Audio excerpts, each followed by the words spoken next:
Hello parents, welcome back to my channel. आज मैं class first की हिंदी व्याकरण की सेकंड पार्ट लेके आई हूँ।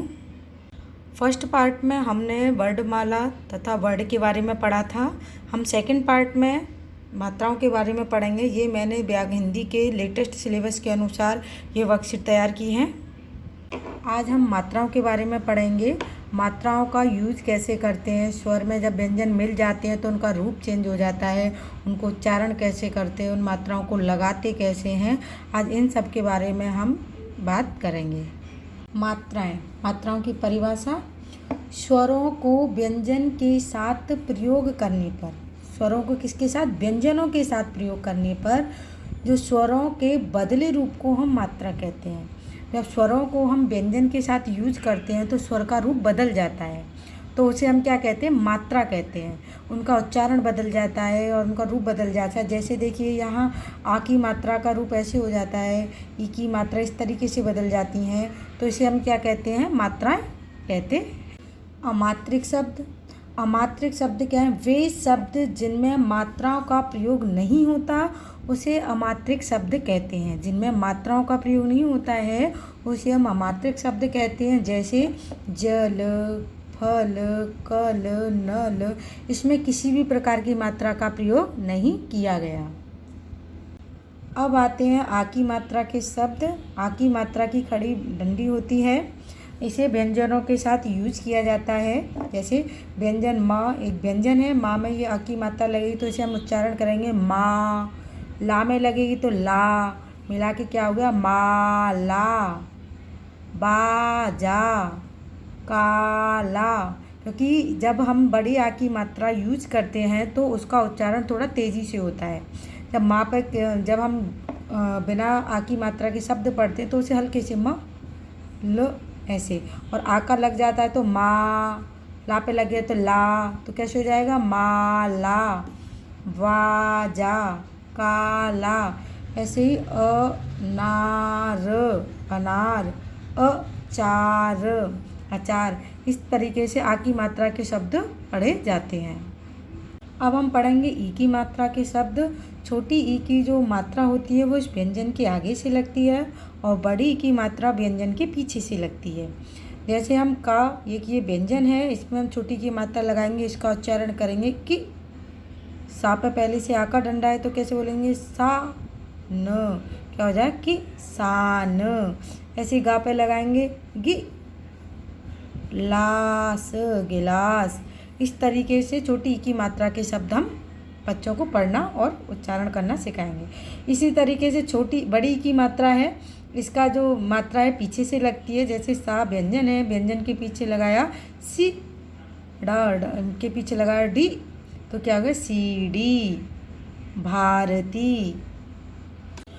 बड़े ऊ की मात्रा भी स्वर के नीचे इस तरीके से लगती है, जिसका उच्चारण होता है क, चालू, थोड़ा तेज़ी से होता है। छोटे ऊ में क्या होता है, उसका उच्चारण थोड़ा हल्के से होता है, बड़े ऊ में उसका उच्चारण थोड़ा तेज़ी से होता है। जैसे भूख, भूख। बच्चे को यही बताना है कि छोटे ऊ की मात्रा का जो होता है वो ऊपर होता है और बड़े ऊ की मात्रा का नीचे की तरफ होता है। आगे हम पढ़ेंगे र ऋषि की मात्रा। ऋषि की मात्रा इस तरीके से होती है। हम बच्चों को बताएंगे कि र ऋषि की मात्रा इस तरीके से होती है। जब हम किसी व्यंजन में उसे लगाएंगे तो उसे किस तरीके लगाएंगे और कैसे उच्चारण करेंगे, म प्लस रि प्लस ग। तो कैसे पढ़ेंगे, मृग, मृग। ग्रह, ग्रह है, ग्रह, द्रण। पापे लाएंगे पृथक, पृथक। इस तरीके से लगाएंगे और इसका उच्चारण इस तरीके से करेंगे। अब हम एक की मात्रा के बारे में पढ़ेंगे। एक की मात्रा क्या है, स्वर के ऊपर लगाई जाती है। छोटी ए की एक होती है और आई की दो मात्राएं होती हैं। जैसे हमने ये व्यंजन है, व्यंजन के ऊपर एक मात्रा लगाई, उसका उच्चारण ए के हिसाब से होता है। जैसे शेर, पेड़, जेब। इसी प्रकार से आई की मात्रा होती है। ना के ऊपर दो लग गई तो ऐसे बोलेंगे नैन, पैर, पैदल। ए करके इसका उच्चारण होता है, ए करके छोटी ए का उच्चारण होता है। इसके बाद हम ओ औ की मात्रा पढ़ेंगे।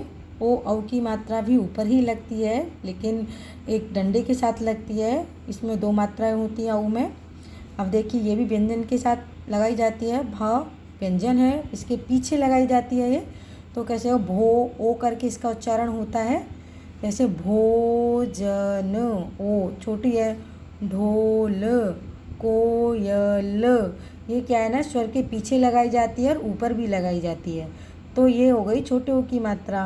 अब क्या है, हम ये बड़े ओ की मात्रा होती है, ये भी पीछे लगाई जाती है और इस पर 2 मात्राएं होती हैं। जैसे मौका, नौका, लौकी, औ करके इसका उच्चारण होता है।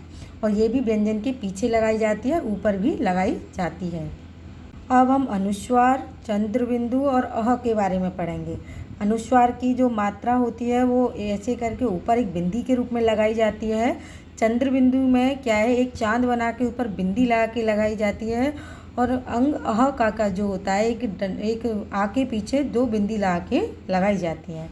इनका उच्चारण कैसे होता है और ये लगाई कैसे जाती है, जैसे स्वर के ऊपर ये लगाई जाती हैं। जैसे जंग, अंग करके ये उनका उच्चारण होता है। जंगल, पंखा, नंगा, इस तरीके से। अब यहाँ देखिए ये जो चंद्र बिंदु है उसका उच्चारण होगा, कैसे होगा, गेहूँ। ये क्या है, एक व्यंजन के ऊपर लगाई जाती है चंद्र बिंदु के साथ। और जो अह की जो मात्रा होती है वो पीछे लगाई जाती है। जैसे अंत, अतः, क्या होता है, अतः, इस तरीके से ये पीछे उच्चारण इसका होता है। देखिए यहाँ हमने अपने बच्चों को सारी मात्राओं के बारे में बता दिया है। इसकी प्रैक्टिस हम बच्चों को बार बार कराएंगे, उच्चारण करवाएंगे, इमला बोल के लिखवाएंगे, तो उनको बच्चों को और ज़्यादा क्लियर होंगी। और कुछ इस तरीके से मैंने जो वर्कशीट बनाई है पीछे उनकी प्रैक्टिस के लिए, ऐसी उनको वर्कशीट दे के उनकी प्रैक्टिस करवानी है।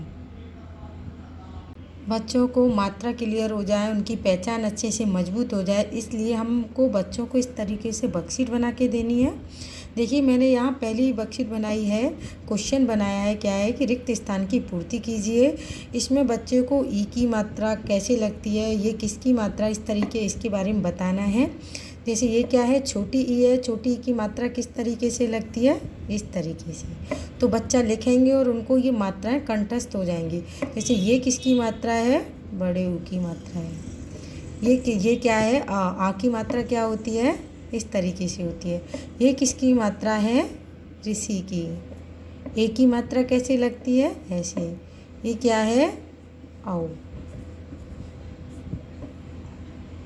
इसके बाद मैंने बच्चों को सेकंड क्वेश्चन दिया है, छोटी ई या बड़ी ई की मात्रा के सही स्थान पर लगाइए। ये मैंने कुछ ऐसे इनको रिक्त स्थान बना के दिए हैं जिसमें बच्चों को क्या करना है कि मात्राओं को सही तरीके से यूज करना है। जैसे ये न, ये रिक्त है और ये क्या है, ला। तो क्या होगा, इस पर कौन सी मात्रा लगेगी, बड़ी की। क्यों, क्योंकि नीला, नीला एक शब्द होता है। ये क्या है, चिड़िया। तो इस पर बच्चा क्या लगाएगा, उसे पता होगा एक शब्द है तो लगाएगा चिड़िया, चिड़िया। ये क्या है, दादी, दादी। ये क्या है, दी न, नानी। इस तरीके से कुछ उसकी जान पहचान के हम शब्द देंगे तो वो शब्दों पर मात्रा लगाएगा और मात्रा का उसे सही तरीके से लगाना आ जाएगा।